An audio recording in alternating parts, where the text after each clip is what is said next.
The contents of this podcast are for informational purposes only and should not be considered medical advice.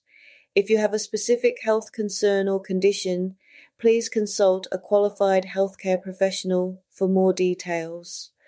Check out herguru.uk/disclaimers. Welcome to this ABGW miniseries, a gentle journey through the messy, magnificent world of being a human. I'm Cheryl, your companion, where we're going to slow things down and remind your nervous system that peace isn't a prize, it's a practice. So you find your breath, find your space, and let's begin.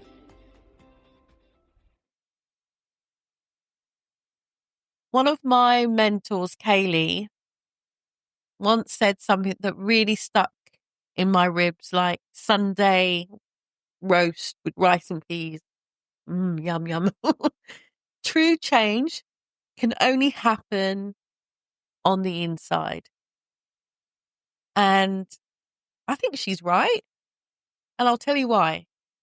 When I was younger, I had what I would lovingly call a chip with fries on my shoulder.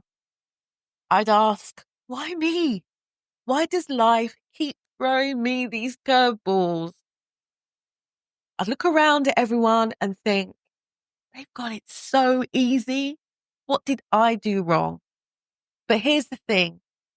Most of us, when we're in that place, try to change our behaviour first. We think, if I just work harder, maybe smile more, say all the right things, life will finally click. It's a bit like when your manager says your team isn't hitting the numbers.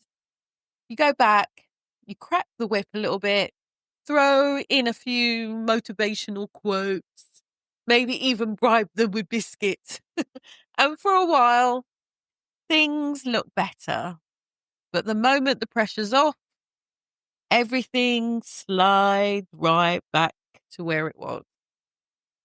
Then comes phase 2, the so-called attitude shift. You tell yourself, okay, maybe I just need to be more positive. So you plaster on a grin, repeat affirmations like you're auditioning for a TED Talk, and kind of hope that your inner critic doesn't notice that you're still quietly fuming on the inside. But neither of those approaches really stick, do they? Well, let's look at it. Behavioural change is external and attitude change is temporary.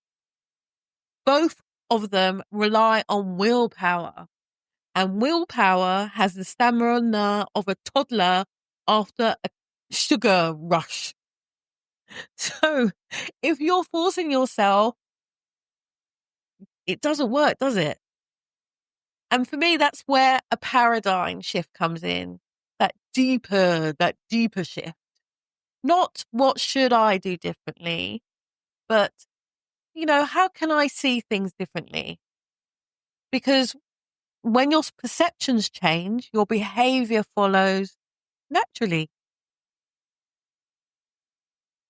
We'll unpack that more in the next episode. And trust me, that's where the real magic happens. If you've ever tried to change a habit and found yourself back at square one, I'd like you to join me in episode 2, where we're going to change the lens, not just the picture. Until then, take a breath and remember, progress is progress, no matter the pace. Take these feelings with you, that small shift, that quiet clarity.